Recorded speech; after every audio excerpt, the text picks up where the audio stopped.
Et c'est la lèpre du péché, de la désobéissance envers Dieu. Le sang de Jésus nous purifie de tout péché, la parole nous dit. Nous acclamons et nous poussons la signe de Dieu.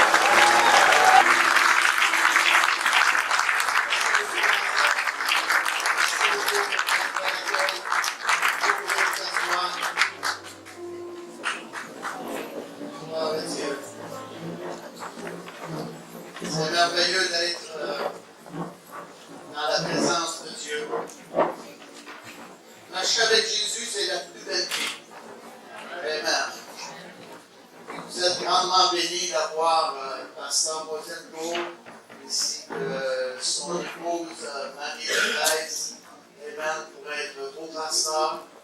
Ce sont des gens qui aiment Dieu, des gens engagés dans le service de Dieu, dévoués, ils sont très sincères. Amen. C'est des gens qui méritent votre encouragement, votre appui, votre confiance. C'est des gens qui servent le Seigneur. Pasteur Jean-Claude n'est pas ici. Il est dans le champ missionnaire au Bénin. Après servir Dieu là-bas. Amen. La parole de Dieu nous enseigne, travaillant de mieux en mieux à l'œuvre du Seigneur, sachant que votre travail ne sera pas vain dans le Seigneur. Amen. Gloire à Dieu. Gloire à Dieu. Ce matin, je vais vous apporter la parole de Dieu sur la guérison du lépreux. S'il vous plaît, levez-vous par respect à la parole de Dieu. Allez dans le livre de Matthieu, 4e chapitre. Matthieu 4. Alléluia. Commençons au verset 23. Jésus parcourait toute la Galilée, enseignant dans les synagogues, prêchant la bonne nouvelle du royaume. Jésus, c'est une bonne nouvelle. Amen. Amen. Et guérissant toute maladie et toute infirmité parmi le peuple. Dites-le, Jésus guérissait. Toute maladie et toute infirmité parmi le peuple. Qui que ce soit était malade. Jésus le guérissait. Amen. Et il est le même encore aujourd'hui. Sans exception. Le Seigneur veut vous guérir si vous êtes malade. Verset 24. Sa renommée se répandit dans toute la Syrie et on lui amenait tous ceux qui souffraient de maladies et de douleurs de divers genres, des démoniaques, des lunatiques, des paralytiques, et il les guérissait. Amen. Une grande foule le suivit de la Galilée, de la Décapole, de Jérusalem, de la Judée et d'au-delà du Jourdain. Amen. Vous êtes ici, pareil comme dans la parole de Dieu, parce que la bénédiction de Dieu est là. Amen. Quand Jésus guérissait et délivrait les gens qui avaient besoin de délivrance et qui faisaient du bien, naturellement, les gens allaient vers lui et le suivaient. Amen. S'il vous plaît, allez dans le livre de Marc. Le 2e évangile, le livre de Marc, 1er chapitre.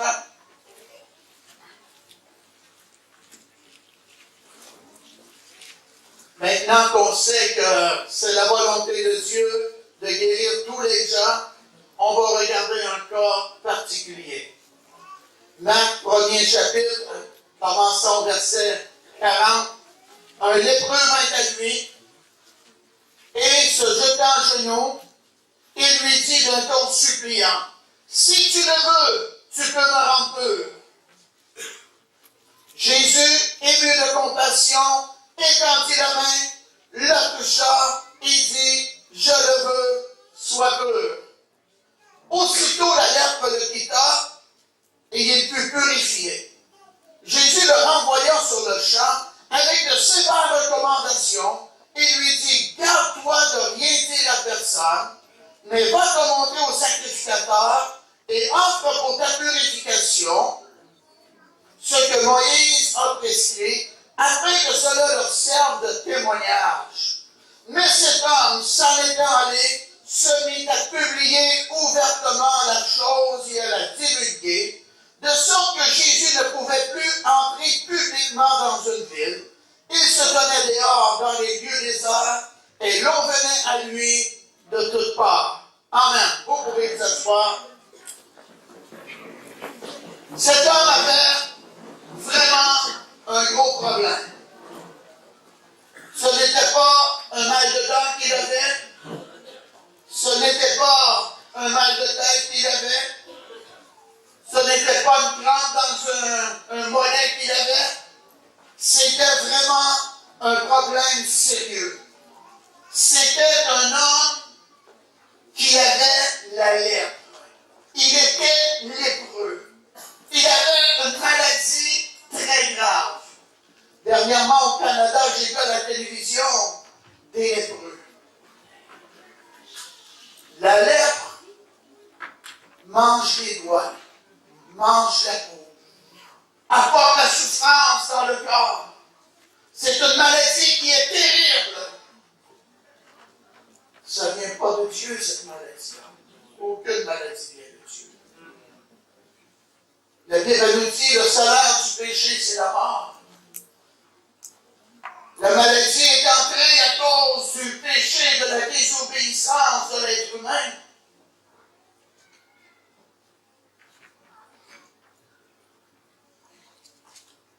C'est pour cela que il y a des salons funéraires, c'est parce que le péché est entré dans le monde et qu'il est encore présent. Cet homme qui était lépreux ne souffrait pas simplement de la maladie, mais cette conséquence de lèpre l'a touché personnellement.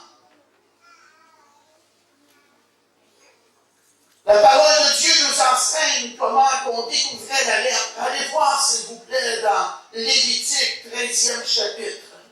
Lévitique 13.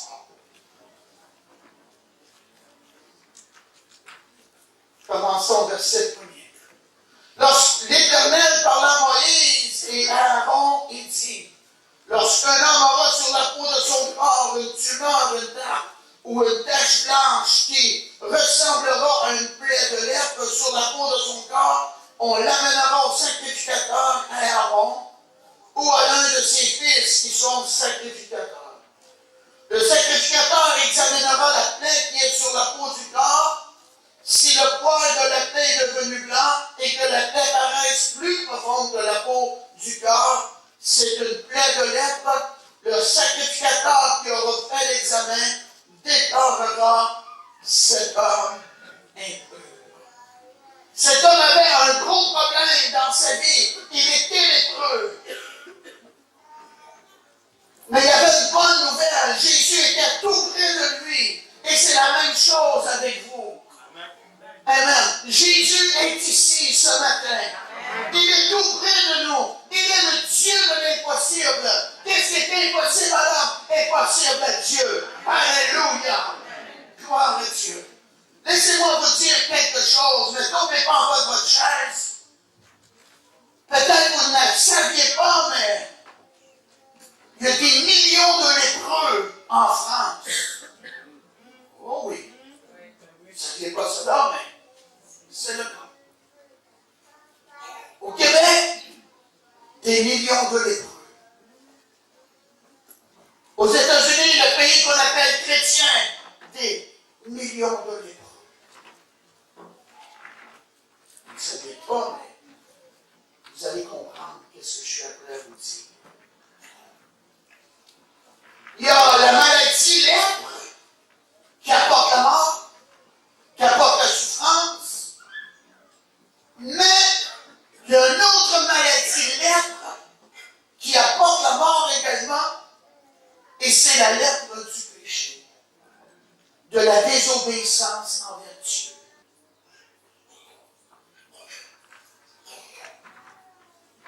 Et la personne devenait impure. Elle ne pouvait plus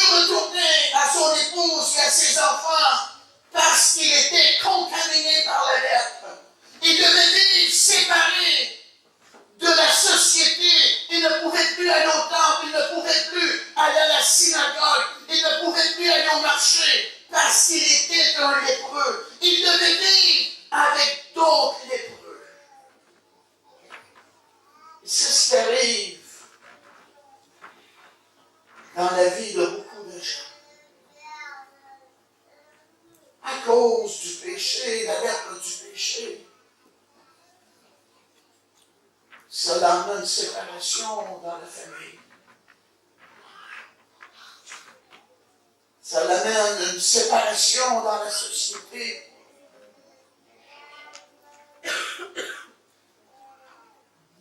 Les gens sont impurs.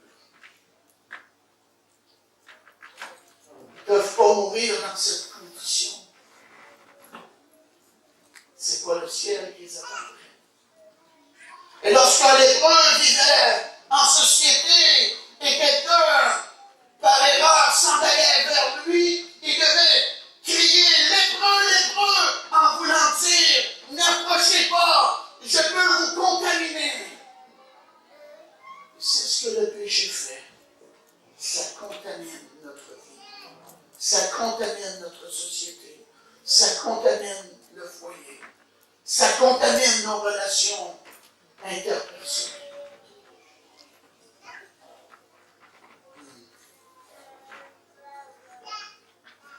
La tâche de la lèpre.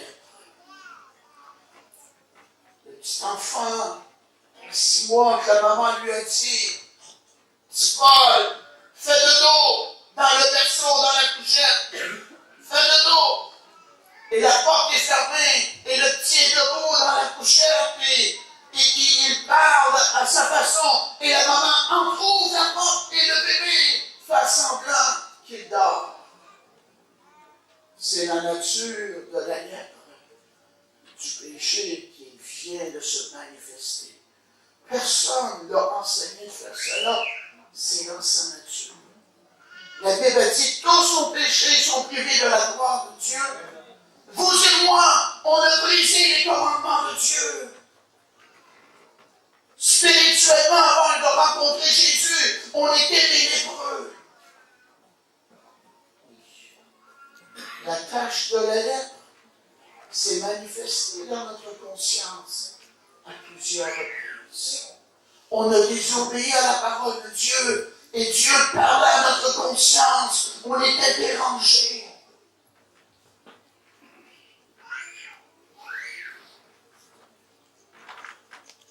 La femme avec notre garçon aîné, lorsqu'il était enfant, elle était capable de reconnaître lorsqu'il disait la vérité ou le mensonge. Puis elle a même parlé à ses amis. Il a dit, ma mère est capable de reconnaître si tu dis la vérité. Elle remarquait cela pour ses yeux. Elle lui a dit, mais c'est pas tous les gens qui sont capables de reconnaître, mais son enfant était capable.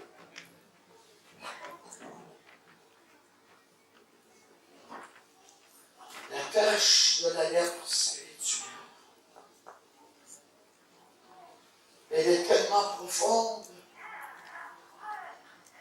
qu'elle a touché notre cœur. La Bible dit, par un seul homme, le péché est entré dans le monde. Et la mort s'est étendue à tous les hommes. Mais comme ce lépreux, j'ai rencontré Jésus. Et j'ai été purifié. Amen. Alléluia! Si nous confessons nos péchés, il est fidèle et juste pour nous les pardonner et nous purifier de toute iniquité. Alléluia! Purifier, c'est comme si on n'a jamais commis de péché. C'est comme si on n'a jamais été souillé. On est pur. Alléluia! Plus contaminé. Amen. Le sang de Jésus nous purifie de tout péché, la parole nous dit. Et cet homme-là, au pied de Jésus, malheureux, taché de lèpre, dans l'humiliation, ça a touché le cœur de Jésus. Amen. La Bible nous dit, Jésus ému de compassion. Êtes-vous on n'a pas un Dieu méchant. On a un Dieu d'amour. Amen. Alléluia. On a un Dieu de joie. On a un Dieu de fête. On a un Dieu, gloire à Dieu, qui ne nous traite pas selon nos désobéissances. On a un bon Dieu. On a quoi les gens les plus heureux sur la planète Terre. Amen.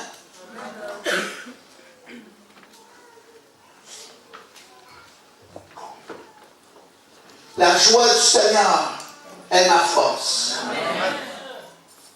Jésus, aimé de compassion, étendit la main, le toucha et dit, je le veux, sois pur.